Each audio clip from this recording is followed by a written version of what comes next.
안녕하세요. 류용식 법무사입니다. 오늘부터 저와 함께 공탁법 공부를 할 건데요.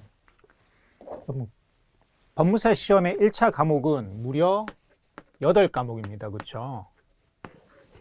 이 8과목 중에서 가장 효자 과목이 뭘까요? 바로 지금 저랑 같이 공부할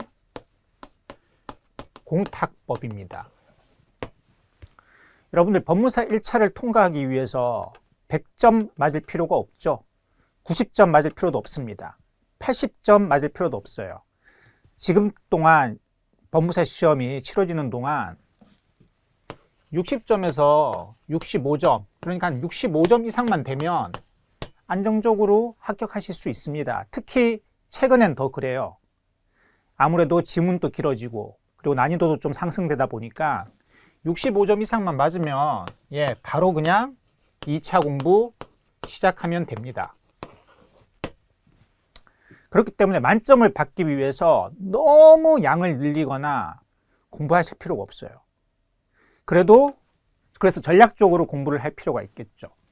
여러분, 이 공탁법이랑 같은 시간에 보는 시험이 뭐죠? 바로 공포의 부동산 등기법입니다.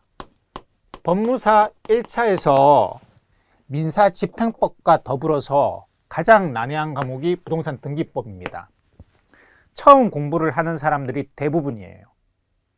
법대에서도 이 부동산 등기법 안 배웠죠. 과거 사법시험 공부를 했던 사람도 공부를 해본 적이 없습니다. 이 과목은. 그래서 상당히 어려워요. 민사집행법도 마찬가지입니다. 민사집행법은 저희들은 피해갈 수가 없어요. 민사집행법 시간이 아니니까 일단 그거는 별개로 하고, 아무튼 요 공탁법이랑 부동산 등기법이랑 같은 시간대에 보는데 배점이 어떻게 되죠? 부동산 등기법이 60점입니다. 공탁법은 40점이에요. 요 공탁법이 왜 효자 과목이냐면, 물론 모든 과목을 열심히 공부하면 전부 다 100점 받을 수 있겠죠. 하지만 이 공탁법은 엄청난 노력을 기울이지 않고서도 유일하게 만점을 한번 노려볼 수 있는 과목이에요. 설사 만점은 아니더라도 35점 이상은 크게 노력을 안 기울이고도 나올 수 있는 과목입니다. 여기서 35점 이상 획득하고요. 이 부동산 등기법에서 반타작만 해도 뭡니까? 65점 아닙니까?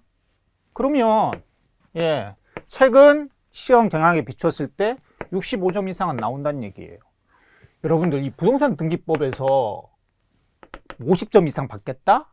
어휴, 힘들어요. 아니, 그렇게 또 받을 필요도 없고요.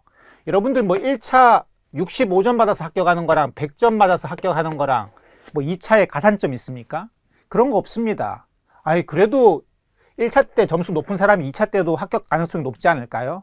2차는 별개의 시험이에요. 1차는 커트라인만 살짝 넘겨서 합격하는 겁니다. 그런 전략으로 가셔야 돼요. 그래서 공탁법은 집행법과 더불어서 공포의 과목인 부동산 등기법이랑 같이 있다 보니까 여기서 점수를 최대한 많이 받아야지 이 부동산 등기법이 좀 부담이 덜합니다. 근데 이 공탁법은 제가 누누이 말씀드리지만 효자 과목이에요. 왜 효자 과목이냐? 과목이 쉽냐? 쉽진 않아요. 그런데 기출에서 안 벗어나요, 거의.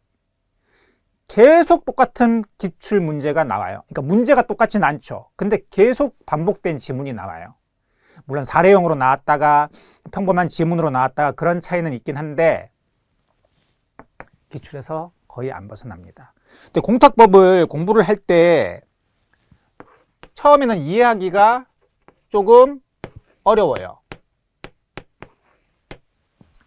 왜 그러냐면 이 공탁법이 뭐랑 연결이 돼 있냐면 공포의 민사징패법이랑 관련이 커요. 민사집행법을 먼저 공부를 하고 공탁법에 들어오면 이해되기 쉬운데, 민사집행법 공부 없이 바로 공탁법을 공부를 하면 좀 이해 안 되는 부분들이 큽니다. 근데 반대로 얘기를 하면 여러분들이 공탁법을 어느 정도 어렵게 공부를 하잖아요. 그러면 이 공포의 민사집행법 공부를 할 때 상당히 도움이 많이 돼요. 서로 관련이 돼 있거든요. 그리고 뭐 좀 전에 말씀드렸다시피 민사집행법을 공부를 하고 공탁법이 들어오면 또 수월하고요. 상호 보완 관계입니다. 상호 보완 관계. 겹치는 부분들이 상당히 커요. 그래서 민사집행법 공부할 때도 도움이 많이 된다. 그래서 공탁법 공부할 때 완벽하게 이해 안 된 것이 민사집행법 가서 비로소 공탁법이 완성되는 경우도 있어요. 민사집행법 할 때 완전히 이해 안 됐던 것이 공탁법 와서 이해되는 경우도 있습니다. 서로 보완 관계입니다. 예. 그리고 공탁법은 여러분들 1차에만 있습니다. 2차까지 생각하셔서 공부하실 필요가 없어요. 그러니까 부동산 등기법은 2차 과목까지 있으니까 좀 뭐 깊이 공부를 해도 2차 공부할 때 도움이 되겠지만 이 공탁법은 여러분들 딱 1차만 통과하면 끝이에요, 여러분들. 다시 볼 일 없습니다. 실무를 위해서 실무 나와서 하시면 돼요. 실무는 완전 또 별개의 세상이기 때문에 무슨 공부를 할 때 실무를 생각하면서 공부를 합니까? 일단 합격하고 볼 일이죠, 여러분들. 그렇죠? 시험을 합격해야지 실무를 할 거 아닙니까? 응? 백날 열심히 공부해봐도 합격 못하면 실무는 못하는 거죠. 뭐. 바로 법무사법 위반입니다. 자격증 없이 일하면. 물론 현실에서는 그런 사무실도 많긴 한데 여하튼 아무튼 공탁법은 효자 과목이라는 거, 기출지문에서 거의 벗어나지 않는다라는 거. 그래서 기출은 100% 잡고 가자, 이런 마음으로 가져가시길 바랍니다. 기출만 확실하게 가져도 1차 합격하는 데는 크게 지장이 없다. 그리고 같은 시간대에 있는 요 부동산 등기법을 공부를 할 때 부담을 확 덜어준다. 이 부동산 등기법은 문제가 상당히 난해하게 나오거든요. 그런데 공탁법에서 이렇게 고득점 받아 놓으면 부동산 등기법에서는 수월하잖아요. 반타작이야 뭐. 수월하지 않습니까? 공부 조금만 하면 되니까. 예. 그러니까 이 공탁법에 대해서는, 그리고 절대 까먹지 마라. 1차라는 거. 막 공탁법을 막 기본서를 막 드립다 막 파시는 분들 계세요. 예. 아니, 물론 이제 이해가 안 되는 부분들은 이제 봐야죠. 그런데 2차에도 없는데 2차 공부하듯이 한 번도 지금까지 기출된 적도 없는 부분까지 막 보시는 분들 계십니다. 너무 시간 낭비예요. 1차 8과목은 되잖아요. 다른 과목 공부 안 하실 겁니까? 다른 과목? 공포의 민사집행법, 부동산 등기법, 민법, 여러분들, 그리고 법대를 안 나오시거나 과거에 사법시험 공부 안 해보신 분들은 헌법, 상법 이런 것도 얼마나 큰 부담입니까? 그래서 공탁법은 정말 좀 효자 과목, 쉬어가는 과목은 아닙니다. 쉽지는 않아요. 쉽지는 않지만 계속 제가 반복해서 말씀드리지만 기출에서 벗어나지 않기 때문에 되게 효율적이다. 조금 가성비가 뛰어나다는 얘기입니다. 그리고 만점을 한번 노려볼 정도로. 다른 과목에서는 아무리 공부 열심히 해도 만점 받긴 힘들어요. 하지만 공탁법은 심심찮게 만점자들이 나옵니다. 그 이유가 거의 기출에서 안 벗어나서 그래요. 작년에도 마찬가지였고요. 재작년에도 마찬가지였고요. 항상 그래왔습니다. 갑자기 여러분 시험 볼 때 뭐 바뀌겠습니까? 그래서 공탁법이 효자 과목이라 생각을 하고 좀 기출은 내가 확실히 잡아가겠다라는 마음가짐을 가지고 공부를 하시면 크게 법무사 1차 시험을 통과하는 데 있어서는 크게 문제되지 않을 겁니다. 그러면 그리고요, 이 책만 보세요. 지금 이 책도 제가 확 줄어드릴 거거든요. 뭐 여기서 뭐 더 욕심 피워서 다른 책까지 보고 이러지 마세요. 이 책만 보십시오. 이 책 플러스 책은 기출 5개년 문제 정도.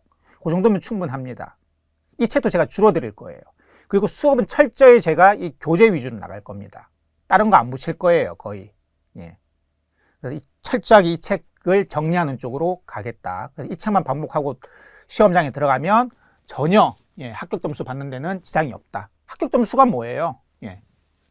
거의 만점에 가까운 점수를 받을 수가 있다. 그렇게 믿으시고 같이 수업을 본격적으로 진행해 보기로 하겠습니다. 그럼 조금 쉬었다가 뵙기로 하겠습니다. 지금까지 류홍석 법무사였습니다.